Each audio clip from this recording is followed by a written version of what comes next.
News watch में नाज़रीन एक बार फिर आपको खुशामदीद कहते हैं और प्रोग्राम के इस मरहले में हम बात करेंगे कि सैलाब ने पूरे मुल्क की मईशत की कमर तोड़ दी।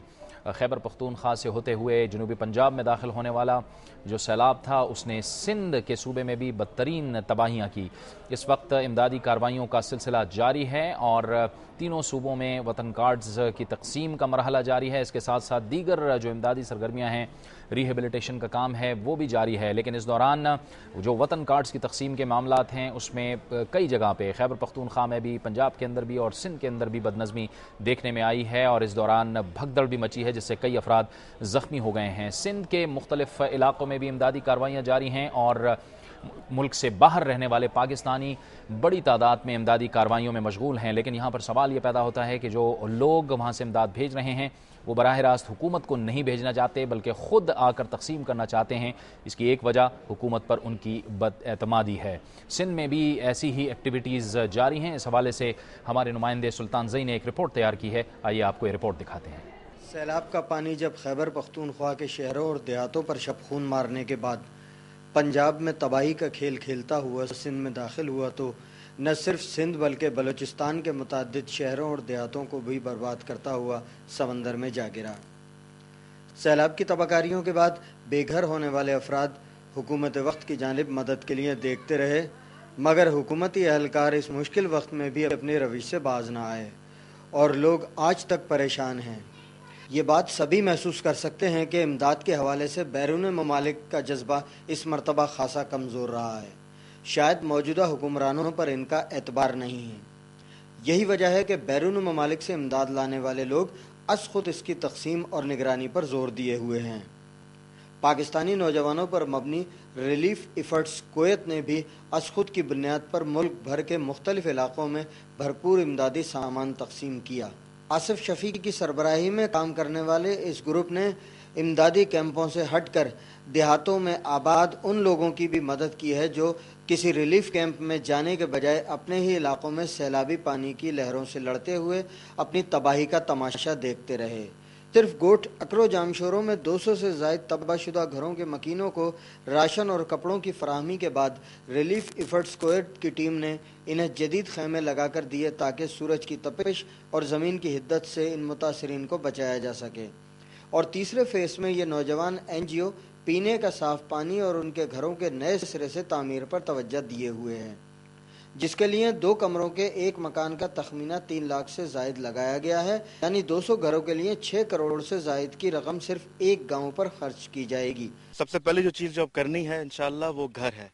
अब तक जो है कुवैत से हम लोगों ने रिलीफ एफर्ट जो हमारी जो ऑर्गेनाइजेशन है इन्होंने फेज़ वाइज हमने काम किया और पहले फेज़ में जो है वो बेसिक सर्वाइवल चाहिए था तो उसके सिलसिले में हमने सर्वाइवल बॉक्सेस बनाए।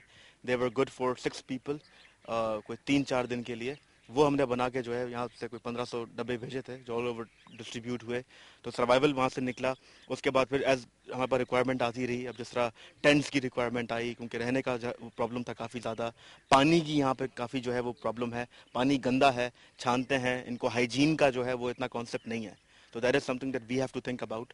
तो इंशाल्लाह पानी का पहले हम कुछ करेंगे फौरी तौर पे अभी with in next couple of days. और पानी के बाद अभी सर्दियां भी आने वाली हैं तो वो भी देखना है क्योंकि गर्म कपड़े और इस तरह की चीज़ें वो भी कुवैत से इंशाल्लाह जो है वो आएंगी यहाँ पे। और लेकिन जो मेन जो हमारा अब जो नेक्स्ट फेज जो रिकंस्ट्रक्शन एंड रीहैब का है उसमें जो मोस्ट इंपॉर्टेंट चीज़ है वो घर है इनके लिए। वो घर जो है वो इंशाल्लाह जो है वो हमने करने हैं। और जिस तरह हम सारी चीज़ें अभी कुवैत से करते हैं, कुवैत में हमारी पूरी टीम है जिन्होंने हमें बहुत सपोर्ट किया and I thanks all the donors जिन्होंने हमें हेल्प किया, सपोर्ट किया, अब तक इतना इन्होंने हम पे भरोसा किया। और उसी हिसाब से आगे भी इंशाल्लाह जो है उसी भरोसे को लेके हम चलेंगे। और घर जो है वो मेरा इरादा पूरा है कि इंशाल्लाह यहाँ पर जो है वो घर बनाया जाए यहाँ पर भी, और जो इलाके और डिजर्विंग इलाके हैं वहाँ पर भी हम जा रहे हैं। और 3-4 ट्रिप्स मेरे जो है वो स्केजुअल्ड हैं अगले 1-2 हफ्ते के अंदर डिफरेंट इलाकों के अंदर। मैं वो भी जाके विजिट करूँगा और जो जो रिक्वायरमेंट जहाँ जहाँ की हैं I am noting everything down and then we will have a board meeting in Kuwait कि what are the future requirement जो हमें चाहिए और उसके हिसाब से फिर हम आगे लेके चलेंगे। गोट अकरो के रहायशी भी इस बात की ख्वाहिश रखते हैं कि वो अपनी ज़मीनों को खुद आबाद करके खुद रोज़ी कमाएं, मगर उनमें इतनी हिम्मत नहीं कि वो अपने घरों को दोबारा तामीर कर सकें। गरीब आदमी हम नहीं कर सकते, अपना मकान नहीं बना सकते, हमको घर चाहिए और कुछ नहीं चाहिए। मैं मेरे साथ से 10 बच्चे कर खा दो ना सरकारी तरफा से जाम मिले और वो घर सर को नहीं اس گاؤں کے آبائی زمیندار محمد شاہ اکرو بھی ریلیف ایفرٹس کویت کے ساتھ مل کر امداد اور آباد کاری میں کلیدی کردار ادا کر رہے ہیں۔ ایک بہترین چیز ہوئی کہ میرے بھائی ہیں Asif, he came from Kuwait, انہوں نے مجھے ایک بہت بہترین یہاں پہ سہارا دیا، کیونکہ یہاں پہ جس قسم کا سیلاب آیا تھا ایسا سیلاب پاکستان کی تاریخ میں کبھی نہیں آیا کہ لوگوں کے گھر تک گر گئے اور یہاں پہ سب کچھ تباہ ہو گیا۔ اس کے بعد ڈفرینٹ چینلز تھے جہاں سے تھوڑی تھوڑی تو اپنے طور پہ امداد آ رہی تھی، لیکن آپ جانتے وہ ان کی فلفلمنٹ ہو ہی نہیں پا رہی تھی، ایون لوگوں کو چھت تک نہیں مل رہی تھی۔